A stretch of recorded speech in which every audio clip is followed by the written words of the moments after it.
பர்திமேயு சுவிசேஷ ஊழியங்கள் வழங்கும் நற்செய்தி நேரம். தேவ செய்தி பாஸ்டர் ஆர். அகஸ்டின். இந்த நாளில் உங்களோடு நான் பேசி வருகிறேன். உன் தீமை கட்டாய உன்னை தண்டிக்கும், உன் மாறுபாடுகள் உன்னை கண்டிக்கும். ஏன்னா நாம செய்யற தீமை கட்டாயம் நம்மளை தண்டிக்கும். ஒரு சமயத்தில் ஒரு சகோதரி என்னிடத்தில் வந்தாங்க. பேர் சொல்லக்கூடாது, ஊர் சொல்லக்கூடாது. அந்த சகோதரி வந்து, ஐயா எனக்காக ஜெபிக்க வேண்டும்னாங்க. நான் என்ன காரியம் கேட்டேன். நான் செய்த தீமை என்னை தினந்தோறும் பயமுறுத்துகிறது, தினந்தோறும் என்னை கண்டிக்குது ஐயா. ஐயோ, இரவு வந்தாலே எனக்கு பயமா இருக்கு, நிம்மதியா என்னால தூங்க முடியல, மனதில் போராட்டம் இருக்கிறது, எனக்காக ஜெபிக்க வேண்டும் என்று கேட்டாங்க. நான் கேட்டேன், நீங்க என்ன தீமை செஞ்சீங்க சிஸ்டர்? தாராளமாக சொல்லுங்க. ஏன்னா வேதம் சொல்லுது, நீதிமொழிகளின் புஸ்தகம் 28ஆம் அதிகாரம் 13ஆம் வசனத்தை எல்லாரும் தேடி எடுப்பீங்களா? அல்லேலூயா. எல்லாரும் தேடி எடுப்பீங்களா? நீதிமொழிகள் 28:13. பாபத்தின் பாதத்தின் தவித்திடும் பாபி என்னை, பாபத்தின் பாதத்தின் தவித்திடும் பாபி என்னை, நில் கிருபை பிரபாகத்தான் தேடிடும் தேசுநாதா, நில் கிருபை பிரபாகத்தான் தேடிடும் தேசுநாதா, பாபத்தின் பாதத்தின் தவித்திடும் பாபி என்னை, நில் கிருபை பிரபாகத்தான் தேடிடும் தேசுநாதா.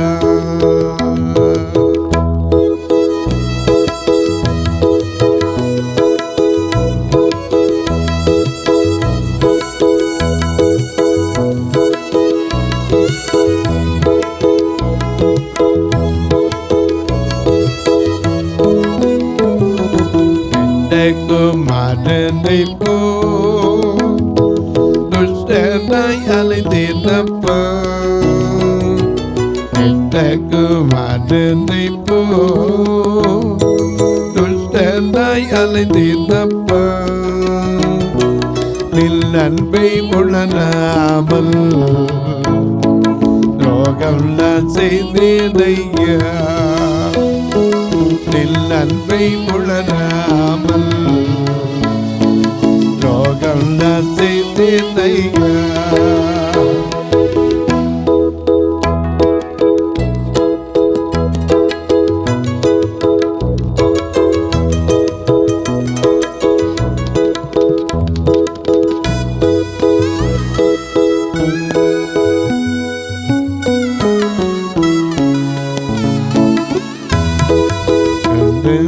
விட்ட பின்பு தமிழ்தானோ, தந்தையை விட்ட பின்பு தமிழ்தானோ, மலங்கசம் தழுதினையா, கண்ணீரை துடைத்திடுமே, மலங்கசம் தழுதினையா, கண்ணீரை துடைத்திடுமே, பாவி பணியாளையோ நன்றி கெட்ட பேதுருமையோ, பாவி பணியாளையோ நன்றி கெட்ட பேதுருமையோ, அருள் செய்த ஆண்டவரே கிருபை கூர்ந்தல்லையரே,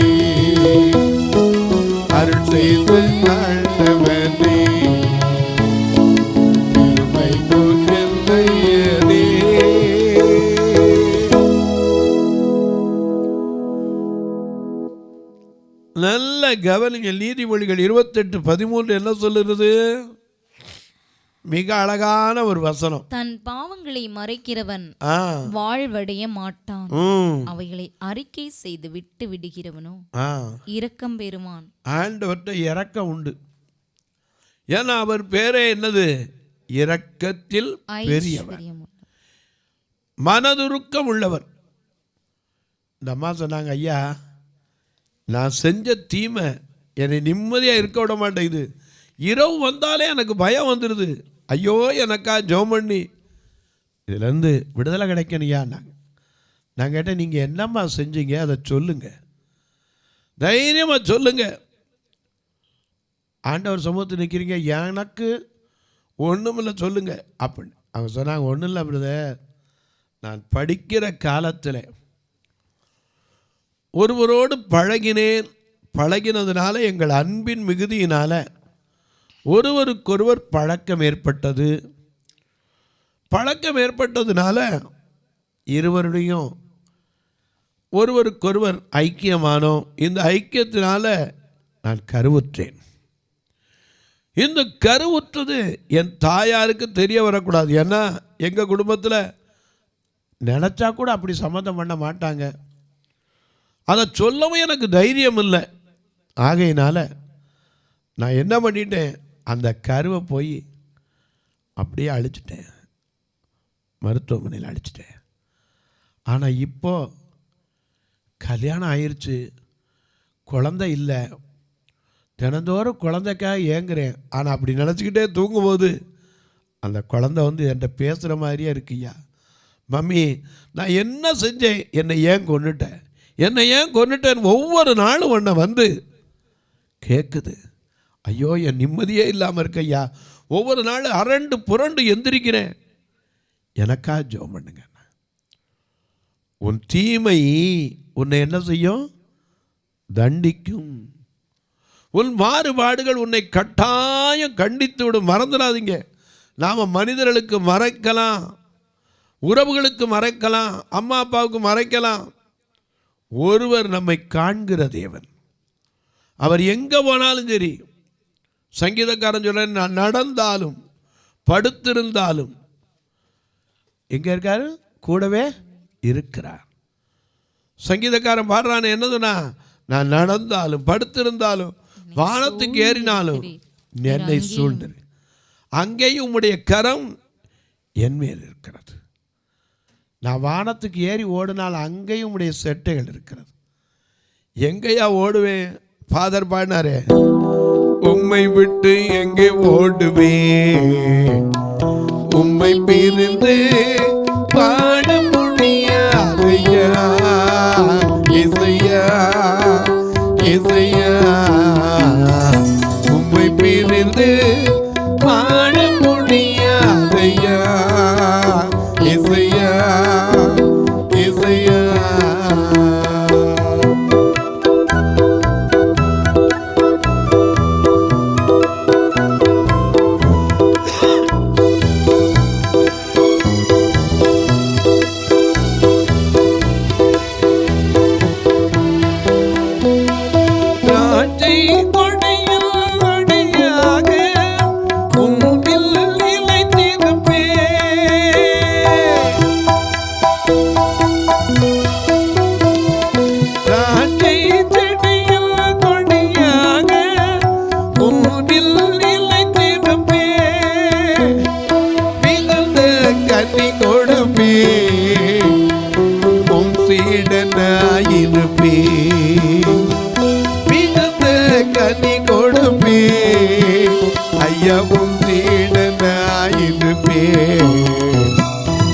உம்மை பிரிந்து பாட முடியாதையா. இசையா இசையா.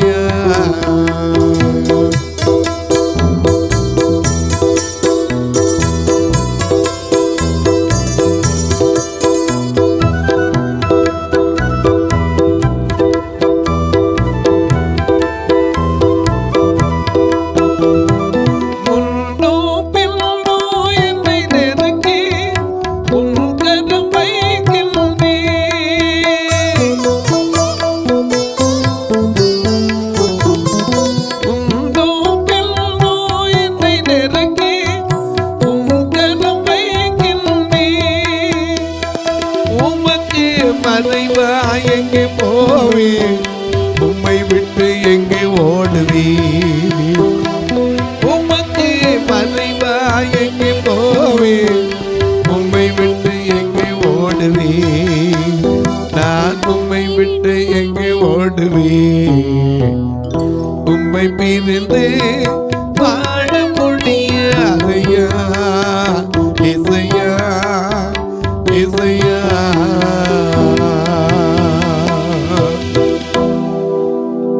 நாம நினைக்கிறோம் எங்க ஓடிட முடியும், வாழ்ந்தா எது வரைக்கும் ஓடும், வேலி வரைக்கும், அவ்வளவுதான். அதுக்கு மேல எங்க ஓட முடியும்? எனக்கு அன்பானவர்களே, சில நேரம் தீமை நமக்கு தெரியாமல் இல்லை, தெரிஞ்சும் கூட செஞ்சிடும். ஆனால் அது கண்டிப்பாக தண்டிக்கிறது. அந்த அம்மா சொல்லி அழுத இன்னைக்கு எனக்கு ஞாபகம் இருக்கு. அந்த பிள்ளையை கருவில் அடிச்சிட்டேன் பிரதர். எத்தனை மாதத்தில் அழிச்சிங்க? 5 மாதத்தில் அழித்தேன். ரொம்ப கஷ்டப்பட்டு தான் அழித்தேன். ஆனால் அந்த பிள்ளை இப்போ தினந்தோறும் என் கண்ணுக்கு நேரம் நிற்குது. கேட்க வேண்டியது, மம்மி நான் என்ன பண்ணினேன், என்ன தப்பு பண்ணேன், எதுக்காக என்னை அழித்தேன்னு. இப்போ அந்த செஞ்ச பலனால் எனக்கு கரு உண்டாகுது, கரு செதஞ்சு போயிடுது, கரு உண்டாகுது, செதஞ்சு போயிடுது. இதோட 3 முறை எனக்கு அந்த சிதைவு ஏற்பட்டது. நான் செய்த தீமையா. இதை என் புருஷன்ட்டையும் சொல்ல அழ முடியல, என் மாமியார்ட்டையும் சொல்ல அழ முடியல, என் தாய் தகப்பன்ட்டையும் சொல்லி அழ முடியல. யாரிடத்தில் சொல்ல? ஆண்டவர்கிட்ட தான் சொல்லணும். ஏன்னா நம்ம செய்கிற தீமை கட்டாயம் தண்டிக்கும். ஒருவேளை இன்னைக்கு கிடைக்காம இருக்கலாம், உடனே கிடைக்காம இருக்கலாம்.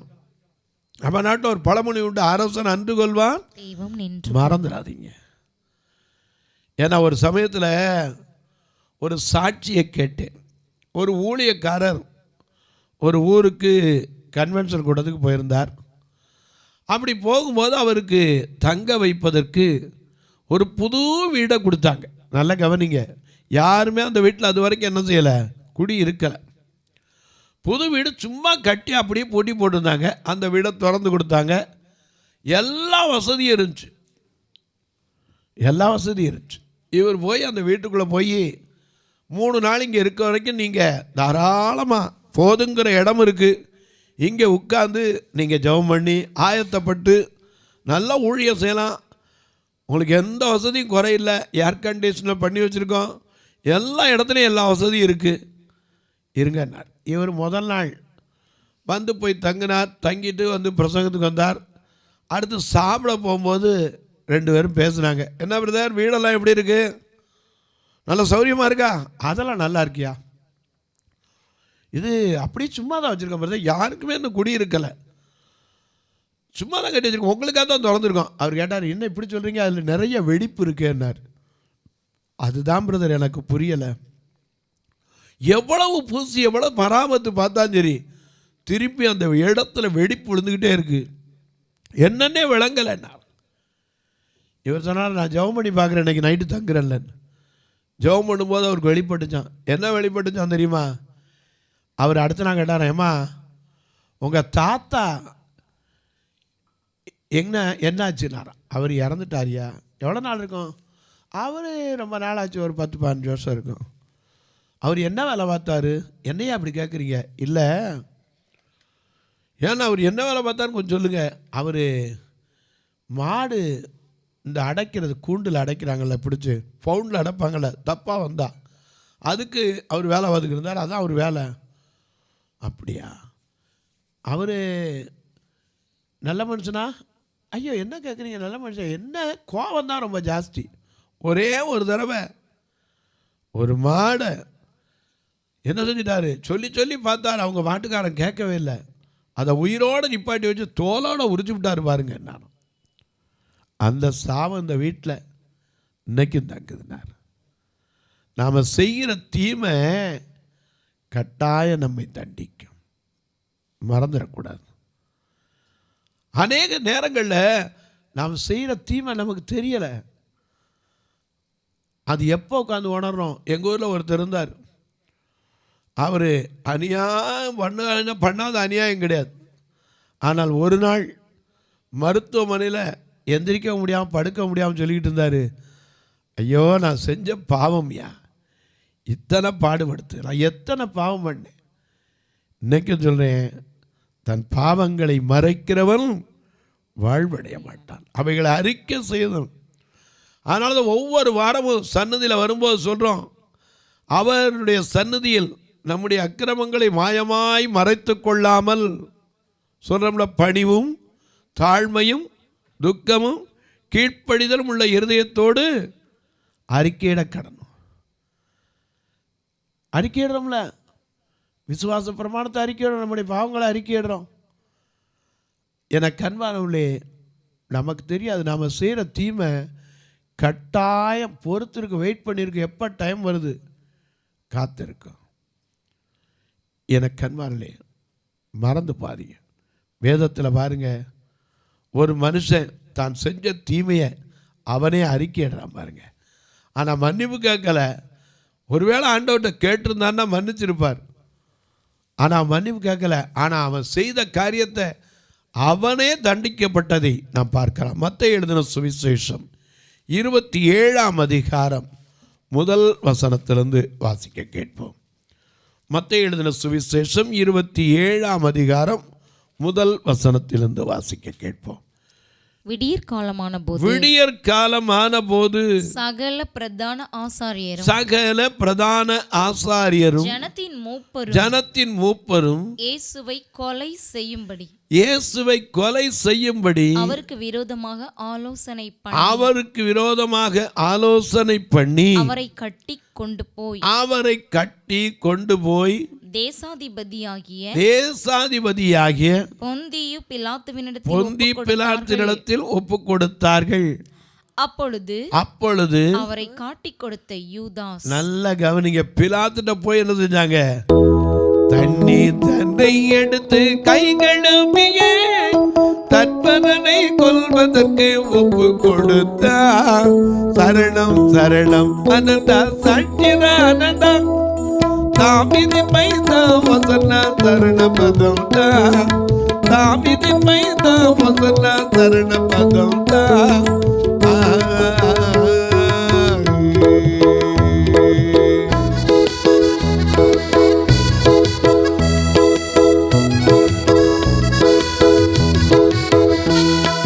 தேவசுதன் பொந்திய பிலாத்தினிடமே, தேவசுதன் பொந்திய பிலாத்தினிடமே சென்று பல பாடுபட உந்தயவான, சென்று பல பாடுபட உந்தயவான.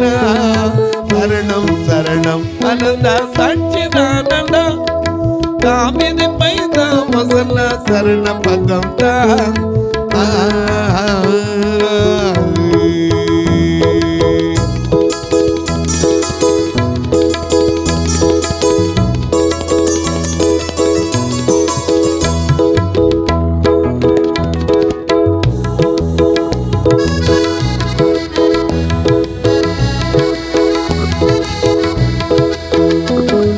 ஜீவனுள்ள அதிபதியை சிலுவையில் கொண்டு, ஜீவனுள்ள அதிபதியை சிலுவையில் கொண்டு திருடனைய விட்டு விட தீயவ கேட்டா, திருடனைய விட்டு விட தீயவ கேட்டா.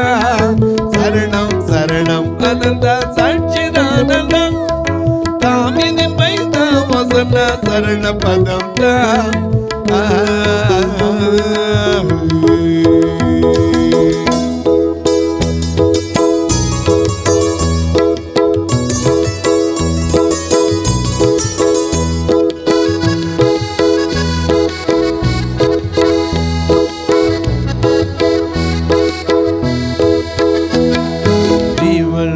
அதிபதியை சிலுவையில் கொண்டு, ஜீவனுள்ள அதிபதியை சிலுவையில் கொண்டு திருடனைய விட்டு விட தீயவ கேட்டா, திருடனைய விட்டு விட தீயவ கேட்டா.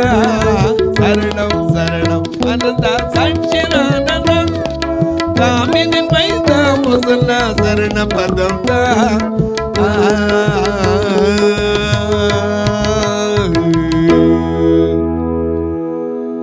பிலாத்துல கொண்டு போனோன்னு அப்படி மனைவி சொல்லிவிட்டாங்க, அந்த நீதிமான் நிமித்தம் நான் என்ன செஞ்சேன், அநேக பாடுகள் பட்டேன், அவருக்கு என்ன செய்ய வேண்டாம், எந்த கேடும் செய்ய வேண்டாம்னா.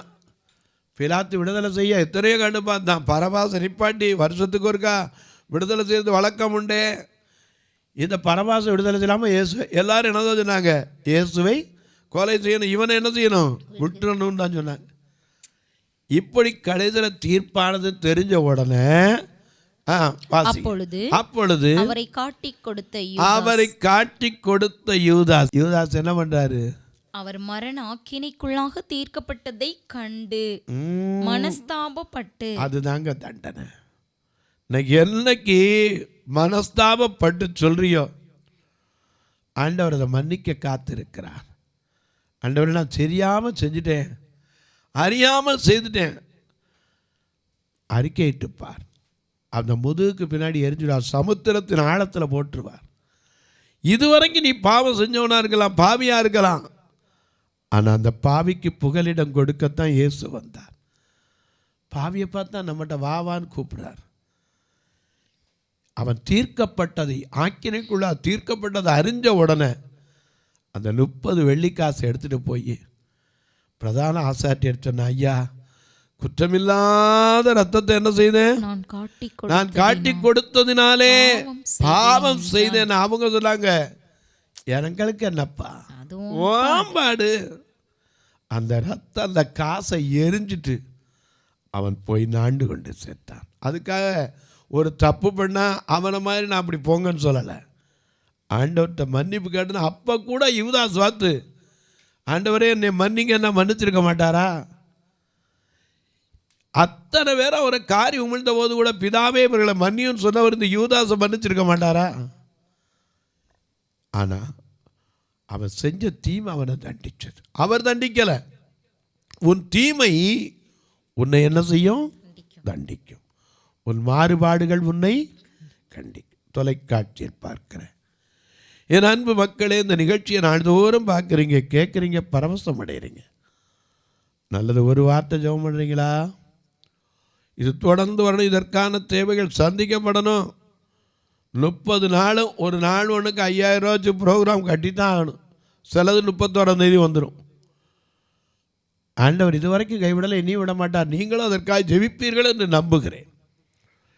எங்கள் சபையில் பார்த்தீங்கன்னா ஞாயிற்றுக்கிழமை வந்தால் எல்லாரும் நான் கூட்டத்தில், ஆயத்த கூட்டத்தில், காத்திருப்பு கூட்டத்தில் எல்லாம் என்ன செய்வோம், ஐயோ நிறைய ஆத்மங்கள் அழைச்சிடும். நான் சொல்லி, ஆண்டவரை கொஞ்சம் பேரை குறைச்சி கூட்டிட்டு வாங்க, ஏன்னா இவங்களை எல்லாரையும் சாப்பிட வச்சு அனுப்பணுமே, இவங்களுக்கு வேனுக்கு வாடகை கொடுத்து கூட்டிகிட்டு வரணுமே. ஏன்னா 2 கண்ணு தெரியாதவங்க, கூட்டத்தை காட்டுறதுக்கு இல்லை, பார்வை தெரியாதனால. கூட்டம் காட்டணும்னு அவசியம் இருந்தால் இவங்களை வாவான்னு சொன்னால் அவன் வந்துடுவான். இவங்களுக்கு பார்வை தெரியாது. பஸ் ஸ்டாண்டில் வந்து ஒரு இடத்துல கூடி நிற்பாங்க, உங்களை கூட்டிகிட்டு வந்து திரும்பி ஆராதனை முடித்து இவங்களை அனுப்பணும். அது மட்டும் இல்லை, எனக்கு கண்மானே அன்னைக்கு கூட ஒருத்தர் கேட்டீங்க, ஏன் அங்கங்கே பக்கத்தில் உள்ள ஆலயத்துக்கு போனால் நீங்கள் நல்லது தான், ஆனால் இவங்களை யார் விசாரிக்கிறா? பெரிய பெரிய ஐஸ்வர்யவான்களே நிறையா வர்றவங்கள தான் விசாரிப்பாங்க, இப்படி ஏழைகளை யார் விசாரிப்பா? அதனால தான் இவர்களுக்கென்றே ஒரு ஆலயத்தை வைத்திருக்கிறோம். இவர்களும் ரட்சிக்கப்படணும். நீங்கள் தாராளமாக கர்த்தர் ஏவினால் நீங்கள் இந்த ஊழியத்தை தாங்கலாம். கட்டாயமில்லை, விசனமாயல்ல. உங்கள் பிறந்த நாள், திருமண நாள், ஒரு வீடு கட்டி பால் காய்ச்சினாலும், உங்கள் வேலையில் உயர்வு கிடைத்த நாள், அது மட்டுமல்ல, என்ன பிரதர் செய்யலாம்? நல்ல ஒரு உணவு கொடுக்க உதவலாம், பார்வையற்றவங்களுக்கு கண்ணா உதவுற ஊன்றுகோலை கொடுக்கலாம். ஏன் உங்களை கூட்டிகிட்டு வர்றதுக்கு பயன்படுதே. ஆண்டவர் உங்களை ஆசீர்வச்சிருந்தா ஒரு வேலை வாங்கி இந்த சபைக்கு வச்சிங்கன்னா, நீங்கள் ஒவ்வொரு ஆண்டும் 2,40,000 ரூபா இந்த கூட்டத்துக்கு கொடுத்த காணிக்க மாதிரி இருக்கும். ஏன்னா வாரத்துக்கு கிட்டத்தட்ட பாருங்கள் 5,000 ரூபா வந்துடுது. 52 வாரம் வரைக்கும் பாருங்கள் என்ன வருதுன்னு. எனக்கு அன்பானுள்ளே, கர்த்தர் ஏவினால் நீங்களும் தாளலாம். உங்கள் ஜபக்காரி எது இருந்தாலும் காலை 10லேருந்து 5 மணிக்குள்ள சொல்லலாம். எப்படி பிரதர் இந்த ஊழியர் தாங்கன்னு ஆசைப்பட்டா 2 ஃபோன் நம்பர் வருது. சிலரெல்லாம் அடிக்கடி கேட்குறீங்க, ஐயா ஒரு QR கோடு இருந்தால் ஃபோன் நம்பரை கூட நாங்கள் எழுதி வச்சா விட்டுருவோம். QR கோடு தான் உடனே ஸ்கேன் பண்ணி அப்படி எப்படி அனுப்புகிற உதவியார். தாராளமாக உங்களுக்கு சீக்கிரத்தில் அதற்கான ஆவணம் செய்யப்படும். நீங்களும் இதற்காக ஜெபம் பண்ணுங்க. ரெண்டுலேயும் ஜிபே உண்டு, ஃபோன்பே உண்டு. அது மட்டும் இல்லை, கணக்கு வைக்கணும்னு விரும்புகிறவங்க என்கிட்ட கேளுங்க, அதற்கான வழிமுறைகளையும் உங்களுக்கு சொல்கிறேன். தபால் வழியாக அனுப்புகிறவங்களுக்கு சொல்லுவேன், தபால் போஸ்ட் பேங்க் அக்கௌண்ட் நம்பர் 36 35 38 89 63. எந்த போஸ்ட் ஆஃபீஸ்லையும் இப்போ மத்திய அரசு எல்லா இடத்துலையும் இந்த போஸ்ட் பேங்க் அக்கௌண்ட் வச்சுருக்காங்க. நீங்கள் தாராளமாக அது வழி அனுப்பலாம். அப்படி இல்லை, ஏதாவது கிளியரன்ஸ் இருந்தால் என்கிட்ட கேளுங்க, சொல்கிறேன். உங்கள் ஜெப காரியத்தையும் எப்போவும் நீங்கள் ஒவ்வொரு நாளும் சொல்லலாம். இப்போவும் உங்களுக்காக ஜெபிக்கட்டுமா? நல்ல பிதாவே, நன்றியோடு ஸ்துதிக்கிறோம் சுவாமி. ஒருவேளை இன்றைக்கும் கூட இந்த தொலைக்காட்சி முன்னாடி ஐயோ நான் செய்த தவறான காரியம்தான், எனக்கு இப்போ தண்டனையாக வந்துருச்சோ தெரியல, எனக்கு பெற வேண்டிய நன்மை கிடைக்கல, ஆசீர்வாதம் கிடைக்கல, சமாதானம் இல்லாமல் இருக்கிறேன்னு சொன்னா இன்றைக்கு ஆண்டவரிடத்தில் மனம் விட்டு சொல்லுங்க, ஆண்டவரே நான் பாவம் செய்தேன், உம்மை நோகச் செய்தேன், என்னை தேடாமல் நான் வாழ்ந்துட்டேயா, என்னை மன்னிங்கன்னு சொல்லி கூப்பிட்டீங்கன்னா அவர் எல்லா அநியாயத்தை நீக்கி நம்மை சுத்திகரிக்க அவர் உண்மையும் நீதியும் உள்ளவராயிருக்கிறார்.